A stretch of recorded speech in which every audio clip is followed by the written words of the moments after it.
সকল আজিৰ কেবিনেটত আমি অসমমালা আঁচনিৰ তৃতীয় সংস্কৰণ আমি অনুমোদন কৰোঁ। আপোনালোকে জানে যে ৰাজ্যত ইতিমধ্যে অসমমালা 1 আৰু অসমমালা 2 এই দুইটা আঁচনি চলি আছিলে আৰু আজিৰ কেবিনেটত আমি অসমমালা 3 আঁচনি অনুমোদন জনাওঁ।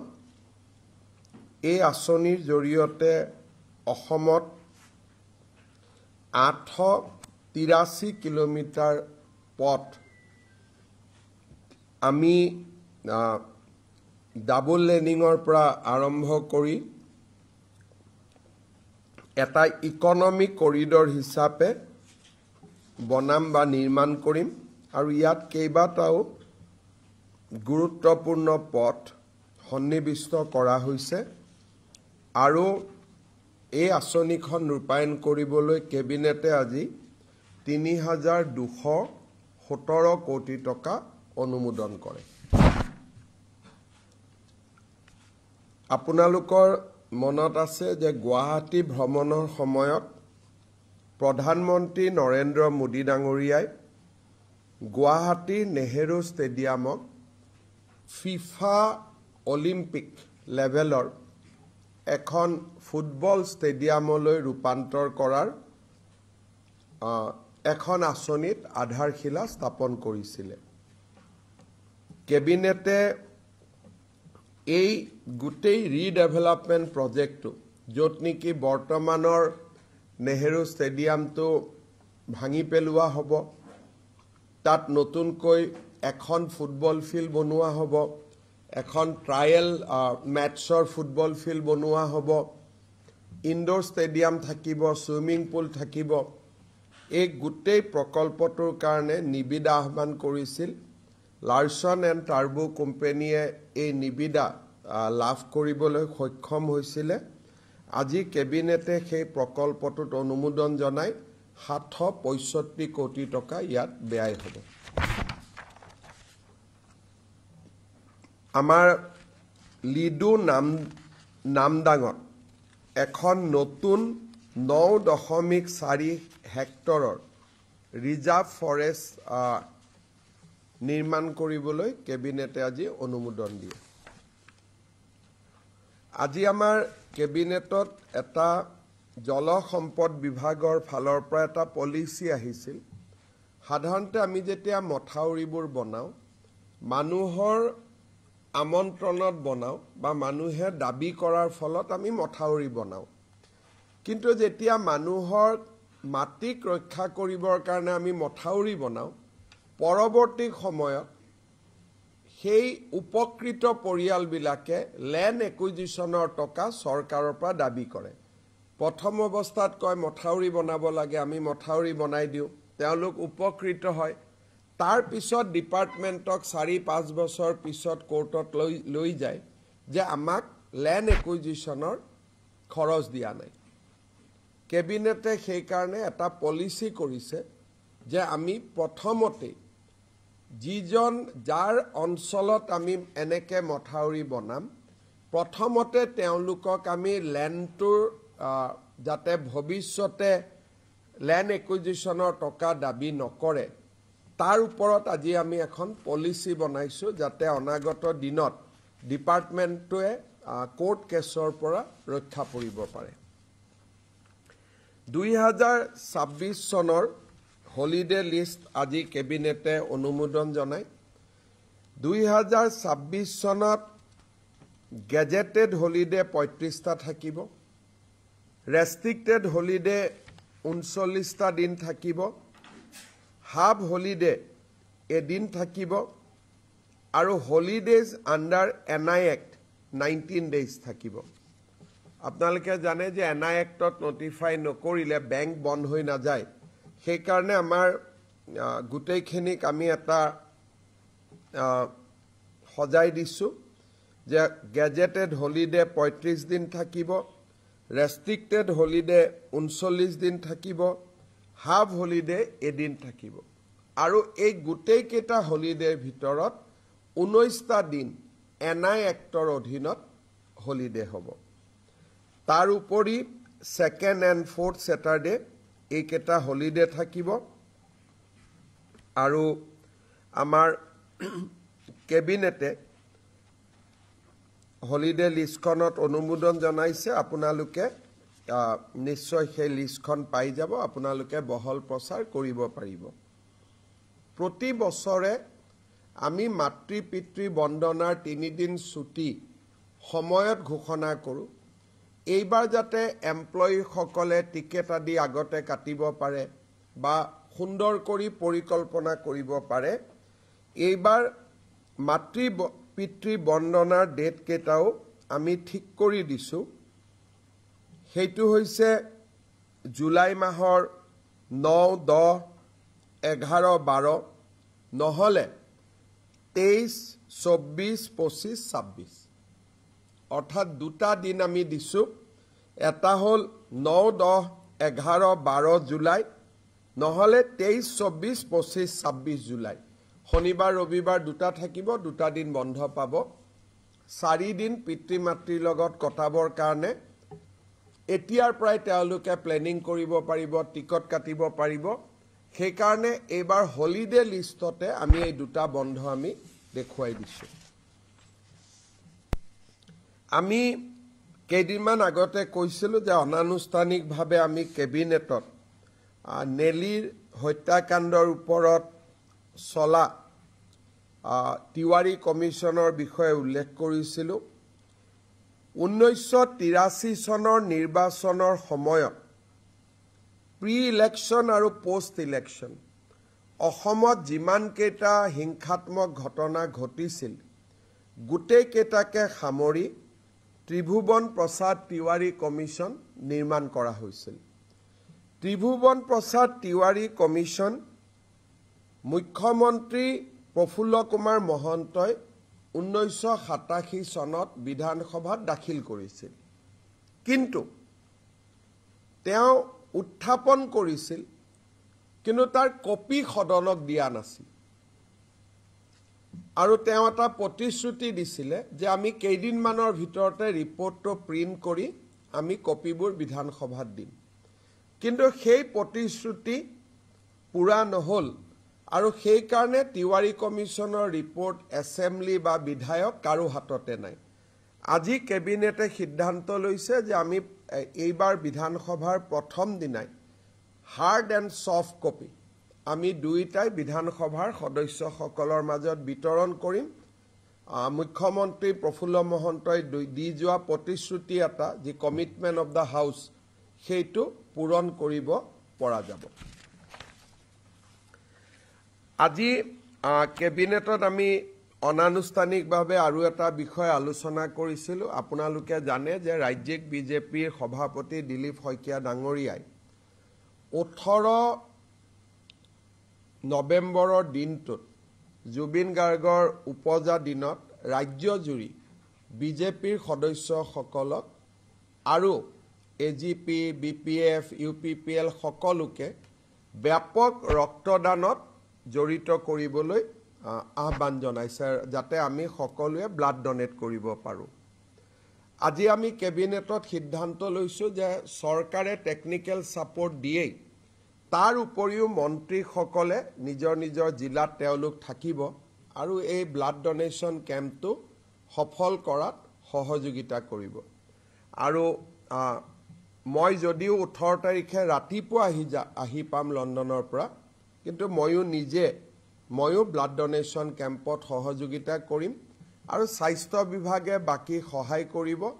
53টা স্থানত তেওঁৰ 53 বৰ্ষ উপলক্ষে 53টা স্থানত আমি ব্লাড ডনেশ্যন কেম্প কৰিম। স্বাস্থ্য বিভাগে তাত সম্পূৰ্ণৰূপে সহযোগিতা কৰিব। আজি আমি কেবিনেটত স্বাস্থ্য বিভাগক সহযোগিতা কৰিবলৈ অনুৰোধ কৰিছোঁ। টেকনিকেল পাৰ্টটো ডক্টৰ দিয়া, নাৰ্ছ দিয়া, ব্লাড লোৱা, বাকী মবিলাইজেশ্যন আন দায়িত্ব পলিটিকেল পাৰ্টিৰ থাকিব, কিন্তু mobilisation of doctors and nurse সেইখিনি আজি আমি স্বাস্থ্য বিভাগক দায়িত্ব দিছোঁ। আপোনালোকৰ যদি কিবা সুধিব বিচাৰে সুধিব পাৰে।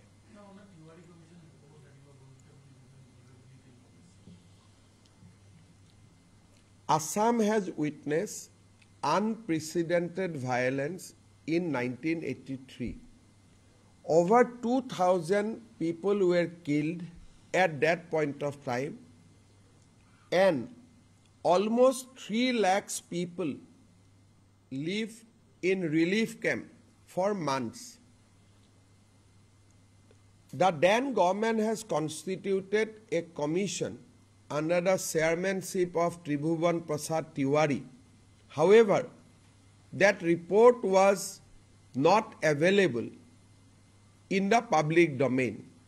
When we inquired, we found that in 1987, the then Chief Minister Prafulla Mahanta placed the report in house, but he promised that I am going to supply printed copy in the days to come. However, printed copy were never provided with the MP MLA. Even our assembly library doesn't have a copy.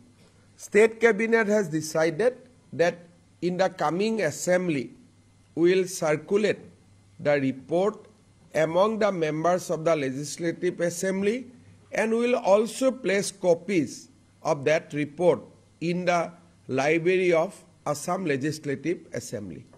On the first day of the assembly? On 25th November, we are going to circulate that report. There are many conspiracy theories evolving around the Nelly massacre. So are you confident that this will bring... I think in regard to Nelly massacre, the commission has come forward with the factual situation of Nelly prior to the incident. As far as I have studied, the commission said that initially there were various incidents that has taken place prior to the Nelly occurrence, which has antagonized tribal population. As a retaliatory, tribal thereafter attacked the immigrant Muslim community. However, the highlights of the report is not about the incident. Highlight of the report is about the demographic changes that has happened in Assam since 1951. Highlights of the report that how farmland for the local citizen of Assam were coming down in those days, and how Assamese at large were losing its economic, political, and cultural identity. So the report has beautifully narrated the situation of Assamese people way back in 1985. I think that report is still relevant. The report is relevant even today. So that is a part of our history. So we should not keep the history within lock and key.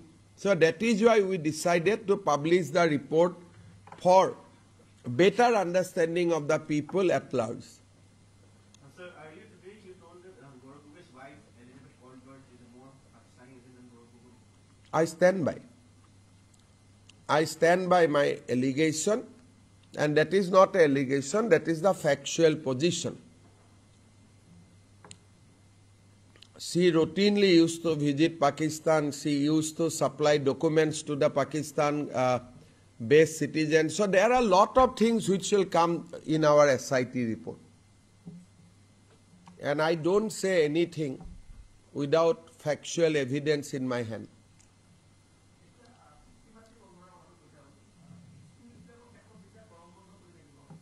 শিক্ষকসকলে পিছত ল'ব পাৰিব।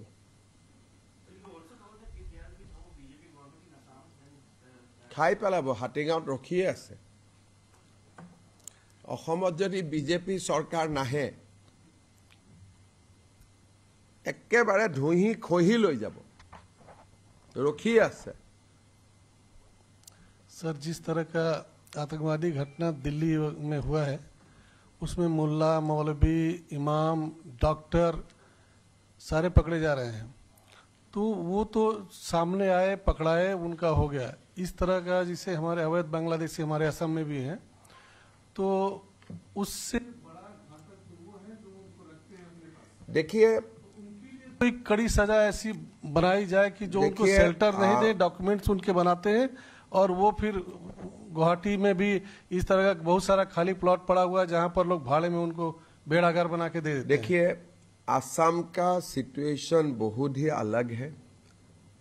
जो population का बारे में आप बोल रहा है, ये पॉपुलेशन असम में लगभग 1,30,00,000। तो उनको ऐसा नहीं है दिल्ली में होगा 50,000, 5 लाख, 10 लाख।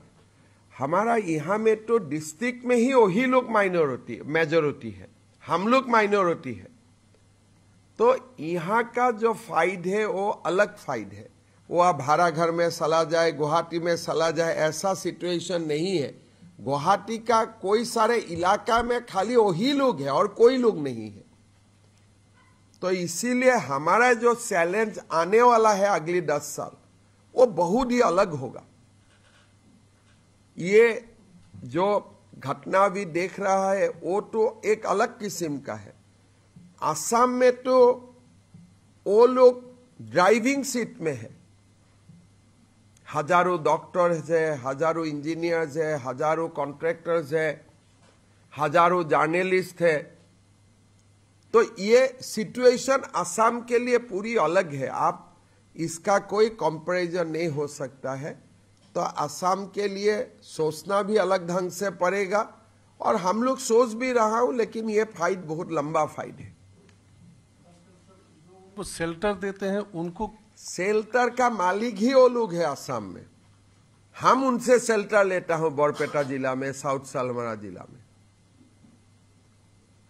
असमिया हिंदू लोग जाके उनसे शेल्टर लेते हैं। वो लोग तो मालिक बन के बैठा हुआ है 12-13 जिला में। तो यहाँ का ये जो आपका एक प्री फिक्स माइंड सेट है, कोई शेल्टर देता है, कोई देता है, वो नहीं है। इकोनॉमी भी उनका हाथ में है। शेल्टर देने का मालिक ही वो लोग है असम में। तो असम का हालत कंपेरेबल नहीं है, ये कंप्लीट अलग है। इसका डिस्कशन भी अलग ढंग से होना पड़ेगा। ये जो हम लोग बोल रहे हैं उनको कोई शेल्टर नहीं देता है, हमारा लोग उल्टा जाके उनको रिक्वेस्ट करके रहता है साउथ सालमारा, मानकासा, धुबरी में। अभी हम लोग सरकार चला रहा हूं बोल के थोड़ा चल रहा है हमारा लोग, नहीं तो हमारा लोग को तो बाजार में 6 बजे का पास दिखाई भी नहीं देते हैं। वो लोगों को हम शेल्टर नहीं देता हूं, वो लोग हमें शेल्टर देता है। ऐसा सिचुएशन हो गए थे असम में। सर, हाल ही में कई जगह पर आपने बुलडोजर भी चलाया है। बुलडोजर आगे कहाँ चलने वाला है? वो तो हमारा लिस्ट है ना, जितना फॉरेस्ट, जितना वीजीआर, जितना ग्रेजिंग अंडर एनक्रोचमेंट है, वो तो हमारा निरंतर वो काम है, वो तो चलते रहेगा। क्या देख रहे हैं 3 लोगों के साथ जो अभी सेक्शन हुआ है, किस तरह का हम लोग क्या 2026 में किस तरह का परफॉर्मेंस करेंगे 3 लोगों ही? वो करेगा अपना, बीच में शादी उदी का दिन ठीक कर रहे हैं, वही करेगा। 26 तक तो शादी होने वाला है। शादी का बारात में कौन कौन जाएगा, क्या आइटम आएगा, क्या खिलाएगा, मीट होगा, मछली होगा, बहुत सारे कुछ वो लोगों को काम करना है। वो लोगों का सीरियसनेस इतना में ही है। तो आप लोग भी उनको सीरियसली मत लीजिए। अगर आप लोग को शादी खाना है, शादी में निमंत्रण भेजवाना है, तो मैं अखिल को फोन कर दूंगा, आपको भी एक इनविटेशन भेज दे। बाकी तो वो लोग मीटिंग में आप लोग बाहर खड़ा होते हैं, सीरियसली कुछ बोलेगा, अंदर में वो लोग शादी का बात करते हैं। हब सर, नेলিৰ প্ৰসংগত আপুনি অকমান অসমীয়াত কথাটো কৈ দিলে ভাল হয়। এই তিৱাৰী কমিশ্যনৰ ৰিপৰ্টত অসমৰ সেই সময়ত ঘটা গোটেইকেইটা ঘটনাৰ বিষয়ে উল্লেখ আছে। চিচিৰ বৰগাঁৱত আমাৰ ঘটনা হৈছিলে, চিলাপথাৰত, বকোত নগৰবেৰাত ঘটনা হৈছিলে, জাগিৰো নেলিত ঘটনা হৈছিলে, গহপুৰত ঘটনা হৈছিলে। প্ৰায় 20টা ডাঙৰ ঘটনা সেই সময়ত সংঘটিত হৈছিলে। তিৱাৰী কমিশ্যনে 20টা ঘটনাকে তেওঁলোকে তদন্ত কৰিছিলে, এফিডেভিট লৈছিলে আৰু প্ৰত্যেকটো ঘটনাৰ এটা বিশদ বিৱৰণী তেখেতসকলে ৰিপৰ্টত সন্নিৱিষ্ট কৰিছে।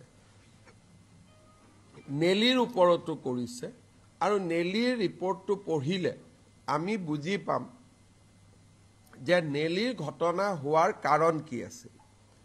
প্ৰথমটো ডাঙৰ কাৰণ তেওঁ লিখিছে যে অসমত কিয় অসমীয়া মানুহ উত্তেজিত হৈছিল, অসমীয়া মানুহে কিয় অশান্ত হৈ আছে, অসমীয়া মানুহে কিয় আন্দোলন কৰিবলগীয়া হ'ল, তাত ডেমোগ্ৰাফিৰ বিষয়ে তেওঁ লিখিছে, বিদেশীৰ বিষয়ে লিখিছে, কেনেকৈ অসমীয়া লোকৰ খেতিৰ মাটি ক্ৰমাগতভাৱে নোহোৱা হৈ গৈছে, ছ'চিঅ' পলিটিকেল কাৰণসমূহ তেওঁ বিশ্লেষণ কৰিছে। আছুৰ আন্দোলনৰ প্ৰভাৱো তেওঁ বিশ্লেষণ কৰিছে আৰু সেই সময়ত হোৱা প্ৰত্যেকটো ঘটনাৰ তেওঁ বিশ্লেষণ কৰিছে। নেলি ঘটনাটো আমি যদি চাওঁ, মানুহে ভাবে যে সংখ্যালঘু লোকক জনজাতীয় লোকসকলে আক্ৰমণ কৰিছিল, কিন্তু এই ঘটনাত তেওঁ বেকগ্ৰাউণ্ডলৈকে গৈছে আৰু 7-10 দিন আগৰ পৰাই চলি থকা ঘটনাৰাজিৰ ক্লাইমেক্সহে আছিলে নেলিৰ ঘটনা। এই বিষয়ে তেওঁ উল্লেখ কৰিছে আৰু প্ৰত্যেকটো ঘটনাই উল্লেখ কৰিছে। নেলি, গহপুৰ, আমাৰ বকো, ক'ত পুলিচ যাব পৰা নাছিল, ক'ত OC-য়ে নোৱাৰিলে, ক'ত ইনফৰমেশ্যন নাছিলে, ক'ত দলং ভাঙি দিয়াৰ কাৰণে নহ'ল। ই এটা 4 মাহৰ এখন জীৱন্ত বুৰঞ্জী, যদিও ইয়াৰ সাক্ষীত আন্দোলনকাৰীসকলে অংশ লোৱা নাছিল। ইয়াত এটা ৰাইডাৰ আছে। ডাঙৰ কথাটো হ'ল যে এই কমিশ্যনখনত মেক্সিমাম সাক্ষী চৰকাৰী সাক্ষী আছিল। আছু বা গণসংগ্ৰাম পৰিষদে তাত সহযোগিতা কৰা নাছিল। গতিকে বহুত ক্ষেত্ৰত ৰিপৰ্টটো ওৱান ছাইডেড যেনো লাগে, বাট ই অসমৰ বুৰঞ্জীৰ এটা অংগ। এই কিতাপখন বা ৰিপৰ্টটো পঢ়িলে অসম বুৰঞ্জীৰ এটা অধ্যায়ৰ ওপৰত আৰু বেছি অধ্যয়ন কৰাৰ ৰাস্তা ওলাব। সেইকাৰণে চৰকাৰে ৰিপৰ্টটো মানিও লোৱা নাই, তাক গ্ৰাহ্যও কৰা নাই, অগ্ৰাহ্যও কৰা নাই। আমি মাত্ৰ ৰিপৰ্টটো সদনত দিম। জুবিন ক্ষেত্ৰৰ কথা এটা সুধোঁ, যিহেতু আহি আছে জন্মদিন আৰু সেইটোকে কিছুমান বিতৰ্ক আৰম্ভ হৈছে। মন্ত্ৰী অশোক সিংহল ডাঙৰ ইয়াতে আছে, তেওঁৰ নাম সাঙুৰ খাই আপোনালোকে তেওঁক কিয় জড়িত কৰিছে? মই প্ৰশ্নটো ছাৰ এইটো কথা কৰিব খুজিছে যে যিমান পৰিসৰত তেওঁৰ হেৰি হ'ব খুজিছে ক্ষেত্ৰত ইয়াক বিস্তৃত কৰাৰ কিবা পৰিকল্পনা আছে নেকি? ভূপেন হাজৰিকাৰ পৰিসৰতকৈ ডাঙৰ নহয়। ভূপেন হাজৰিকাৰ পৰিসৰটো খুব ঠেক হোৱা বুলি মানে ভাৰত ৰত্ন গৰাকীতকৈ আমি ওপৰত যদি যাওঁ, পিছত সমাজে আমাক সমালোচনা কৰিব। আৰু ইয়াৰ লগত গতিকে মই এইটোৱে ক'লো যে ভূপেন হাজৰিকা, জুবিন গাৰ্গ দুয়োজনকে আমি সমানে ৰাখিব লাগিব, কোনো বেছি নহয়, কোনো কম নহয়। পৰিসৰ বৃদ্ধি মই ক'লো নাই, আপোনাৰ প্ৰশ্নকেইটাই ভূপেন হাজৰিকাক অৱনমিত কৰিব। গতিকে ভাৰত ৰত্ন ভূপেন হাজৰিকাৰ প্ৰতি যি কথাই অপমান আনিব, সেই কথা আমি সংবাদ মেলত আলোচনা নকৰা ভাল। ঠিক আছে, মই সেই প্ৰসংগটো আধা হ'ল মোৰ প্ৰশ্নটো এনেকুৱা আছিল যে যিখিনি জুবিন ক্ষেত্ৰৰ কাৰণে পৰিসৰ দিয়া হৈছে তাৰ লগত সাঙুৰ খোৱা এনেধৰণৰ কথা, বিভিন্ন কথা চৰ্চা চলিল যে কাৰোবাৰ মাটি আছে, মাটি নাই, এনেধৰণৰ কথা। মই কথাটো কৈছোঁ যে যিটো পৰিসৰ ধাৰ্য কৰা হৈছে সেই সীমাৰ সমীপত অশোক সিংহল সমীপলৈকে কিয় যাব লাগে? মই 4 সীমাৰ বাহিৰত আপোনাৰ যিটো প্ৰশ্ন, এই প্ৰশ্নটো ভাল লগা প্ৰশ্ন নহয়। কালি আপুনি ক'ব দিচাং ৰিচৰ্টলৈকেও যাওক। আপোনাৰ প্ৰশ্নটোৱেই খুব টেষ্টফুল প্ৰশ্ন নহয়। ভূপেন হাজৰিকাৰ সমাধিত 6.5 বিঘা মাটি আছে, জুবিন গাৰ্গৰ সমাধিত আমি 10 বিঘা মাটি দিয়া আছে। আৰু তাৰ কাৰণে আমি ইতিমধ্যে কৈছোঁ যে অসমৰ দুগৰাকী হিয়াৰ আমঠু, ভূপেন দা, জুবিন, দুইজনকে আমি এটা পৰ্যায়ত ৰাখিম। আৰু বৰঞ্চ সময়ৰ লগত খাপ খুৱাই জুবিন গাৰ্গৰ সমাধিত আমি বেছি মাটি দিছোঁ। এতিয়া আপোনালোকে যদি মোক কয় যে সোঁফালেও যাওক, বাওঁফালেও যাওক, ওপৰলৈকে যাওক, তেনেকেতো নহ'ব নহয়, নে তেনেকৈ হ'ব পাৰে? তেতিয়া ভূপেন হাজৰিকা সৰু হৈ গৈ থাকিব। পৰিসৰটো বৃদ্ধিৰ দাবী এটা আছে নহয় দাবীটো থাকিব কিন্তু এক হাতত আমি ভূপেন হাজৰিকাক লৈ চলিব লাগিব এক হাতত জুবিন গাৰ্গক লৈ চলিব লাগিব কাৰণ দুইজনে আমাৰ সংস্কৃতিৰ আপুনি ভূপেন হাজৰিকাৰ কাৰণে কিয় দাবী কৰা নাই নিশ্চয় সেইটো কৰা নাই না মই শিকাই দিয়াৰ পিছতহে কৰিছে গতিকে প্ৰশ্নটো আপুনি কওক যে ভূপেন হাজৰিকাকো 100 বিঘা দিয়ক আৰু এটা কথা মনত ৰাখিব যে আজিৰ প্ৰজন্মই যদি কিবা ভুল কৰি থৈ যায় ভৱিষ্যত প্ৰজন্মই আমাক ক্ষমা নকৰিব গতিকে মই একদম ক্লিয়াৰলি প্ৰথম দিনাৰ পৰাই কৈ আছো যে ভূপেন হাজৰিকা জুবিন গাৰ্গক দুইজনকে সমানে মানে সমমৰ্যাদাৰে কিন্তু পৰিৱৰ্তিত পৰিস্থিতিত আমি বেছিকৈ মাতি দিছো এতিয়া আপোনালোকে ক'ব সোঁফালে যাওক বাওঁফালে যাওক ওপৰত যাওক এনেকেতো নহ'ব তেতিয়ালেতো আমি মানুহজনক বিতৰ্কত ঠেলি দিয়া হ'ব আপোনালোকে জুবিন গাৰ্গৰ লগত অশোক সিংহালৰ লৈ আনিলে অশোক সিংহালৰ মাটি আছে অশোক সিংহালৰ ইছ্যু উলিয়াওক তাত জুবিনৰ নামটো কিয় ইউজ কৰিব লাগে তাৰমানে আপোনালোকে যেনে তেনে জুবিনক বিতৰ্কত ৰাখিব খোজে বিতৰ্কটো অশোক সিংহালৰ বিতৰ্ক হ'ব লাগে তাত জুবিনক কিয় সাঙুৰি ল'ব লাগে তেনেকে ক'লেতো তাত জয়ন্ত বৰুৱাৰো মাটি আছিল ট্ৰাইবেল বেল্ট এণ্ড ব্লকত সেইটোতো নিউজত আপোনালোকে কৰা নাই ৰুবি বৰুৱাৰ নামত মাটি আছিল সেইটো কিয় কৰা নাই অশোক সিংহালক বেয়া পাই তাক ডাইৰেক্ট মাৰক তাৰ কাৰণে জুবিনক কিয় আনিব লাগে জুবিনক বিতৰ্কত নানিব অলৰেডি বহুতখিনি কৰি পেলাই আমি বহুত আননেচেসাৰী চাউল নালাগে দালি নালাগে জুবিন ক্ষেত্ৰখনত আমি বহুত বিতৰ্ক কৰিছো আৰু নকৰিব শান্তিত থাকিব দিয়ক তাক ৰেষ্ট ল'ব দিয়ক আপোনালোকৰ স্বাৰ্থ কি আছে মই নাজানো এনেকুৱা কৰিলে যে জুবিন ক্ষেত্ৰত গৈ মদু খাব পাৰে তেনেকৈ এখন সমাজ চলিব নেকি সমাজ এখন তেনেকৈ চলে নেকি সাহস আছে ডাইৰেক্ট কক অশোক সিংহালৰ মাটি খেদি দিব লাগে তাত জুবিনৰ নামটো কিয় আনে পিছফালেতো ডন বস্কোৰো মাটি আছে কক যে ডন বস্কোক খেদি দিব লাগে কক কিন্তু জুবিনক কিয় বিতৰ্কত আনে ল'ৰাটোক কি শান্তিত থাকিব নিদিব নেকি আপোনালোকে মৃত্যুৰ পিছতো তাক কি ৰাজনীতিতে ৰাখি থব স্যাৰ কংগ্ৰেছ চৰকাৰৰ দিনত আপুনি কোন পেপাৰৰ পৰা আহিছে মই NKTV প্লাছ কিয় কেনে কৰি আছে এই প্ৰশ্নবিলাক কেবিনেটৰ মই ব্ৰিফিং কৰিছো আপুনি কোৰ পৰা NKTV মানে এইটো ক'ব গ'লে এতিয়া মোৰ মুখখন খুলিব মই তেতিয়া আপোনাৰ টিভিৰ মালিকৰ ওপৰত ক'ব লাগিব তেতিয়া মই সেই ওপৰত যাব লাগিব মোৰ প্ৰশ্নটো স্যাৰ একো প্ৰশ্ন নাই ভাই যাৰ হাত নিজে লেতেৰা হৈ আছে আৰু মোক কি প্ৰশ্ন কৰিব ইমান এটা থাককচোন বাৰে বাৰে জুবিনক কিয় শান্তিত থাকিব নিদিয়ে কি কৰিছে বেচাৰে আপোনালোকক কি কষ্ট দিছে জুবিনৰ নামটো লৈ আপোনালোকে বিজেপিৰ গভৰ্ণমেণ্টখন ভাঙি দিব খোজে এই কামটোত কিয় লাগি আছে শান্তিত থাকিব দিয়কচোন ল'ৰাজনক শান্তিত থাকিব দিয়ক সি আমাৰ হিয়াৰ আমঠু হয় অসমীয়া জাতি ইমান তলত যাব নোৱাৰেতো যে তাত যাব দিয়ক মদ খাব দিয়ক অমুক খাব দিয়ক ইমান তলত যাব নোৱাৰে সেইকাৰণে আমি তেজেৰে জুবিনক আমি সন্মান জনাব খুজিছো 18 তাৰিখে মই নিজেও ব্লাড দিম যে জুবিনৰ সন্মান তেজেৰে আমি দিম আপোনালোকে কোট লৈ গৈ আছে অশোক সিংহালক বেয়া পাই ধৰি মাৰক 2 লাঠি কোনো আপত্তি নাই তাত জুবিনক কিয় ব্যৱহাৰ কৰিব লাগে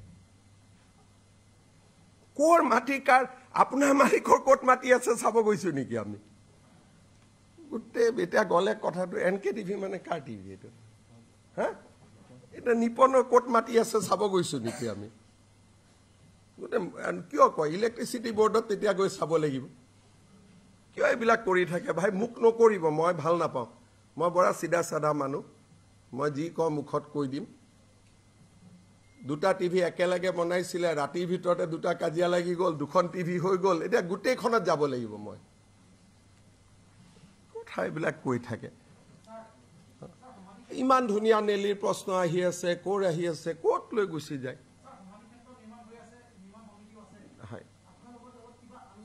মোৰ লগত আলোচনা কৰিব নালাগে মই পুৰা স্বাধীনতা দিছোঁ যে যিমান ধুনীয়াকৈ পাৰে জুবিন আমাৰ সম্পদ হিয়াৰ আমঠু যিমান ধুনীয়াকৈ পাৰে জুবিনৰ সমাধি ক্ষেত্ৰ কৰক কংগ্ৰেছে ভূপেন হাজৰিকাৰ সমাধি ক্ষেত্ৰ যিমান ভাল কৰি কৰিব লাগিছিল নকৰিলে জুবিনৰ সমাধি সুন্দৰ কৰি হ'ব লাগে কংগ্ৰেছৰ দিনত ভূপেন্দাৰ সমাধি যিমান ভাল কৰি হ'ব লাগিছিল সিমান ভাল নহল মানুহে এতিয়াও দুখ কৰে জুবিনৰ সমাধি ভাল কৰি হ'ব লাগে আৰু মই সম্পূৰ্ণ স্বাধীনতা দিছোঁ যে আপোনালোকে যি ধৰণে মোক ড্ৰয়িং কৰি দিয়ে মই তেনেকৈ কৰি দিম আমাৰ কোনো আপত্তি নাই তাৰ কাৰণে যিমান টকা খৰচ কৰিব লাগে সেই টকাটো কম কাৰণ জুবিনে জাতিটোক যিমান দি থৈ গৈছে আমি তাক ঘূৰাই দিবৰ কাৰণে আমি নোৱাৰিম গতিকে যি ধৰণে আমি পাৰোঁ তেওঁৰ স্মৃতি আমি জীয়াই ৰাখিব লাগে খালি জুবিনক লৈ অশোক সিংঘালৰ গাত কাৰ মাৰিব নালাগে সিধা কাৰ মাৰিব লাগে ভাল মানুহ নহয় মাটি গুচাই দিয়ক কোনো কথা নাই সেই নামটো কিয় ব্যৱহাৰ কৰিব লাগে হয় নহয় বেয়াটো আপোনাৰ টাৰ্গেটটো জুবিনক ভাল পোৱা নহয়তো আপোনাৰ টাৰ্গেটটো হ'ল অশোক সিংঘালক বেয়া পোৱা দুটা ইস্যু ডিফাৰেন্স কৰক হ'ব জুবিনক বেয়া পায় জুবিনৰ নামত মুখ মাৰক জুবিনৰ নামত তাক মাৰক জুবিনৰ নামত তাক মাৰক জুবিন আমাৰ সবচে ভাল বন্ধু আছিল জুবিনৰ লগত মোৰ সম্পৰ্ক সবচে ভাল আছিল আৰু জুবিনে নিজে কৈ গৈছে যে হিমন্ত দাৰ দৰে মুখ্যমন্ত্ৰী আমাক লাগে বুলি সেই কথা বেলেগৰ কাৰণে কৈ যোৱা নাই গতিকে আপোনালোকে জুবিনক কিয় ব্যৱহাৰ কৰি থাকে মই সেইটোৱে কালি কংগ্ৰেছৰ প্ৰেচিডেণ্টে ৰাতি কৈছে ভোট দিয়ক লগত লিখিছে জয় জুবিন আৰে জুবিন তাৰমানে কি ২৬ৰ নিৰ্বাচনত এনেকৈ জুবিনক আমি বিতৰ্কত লৈ আহিম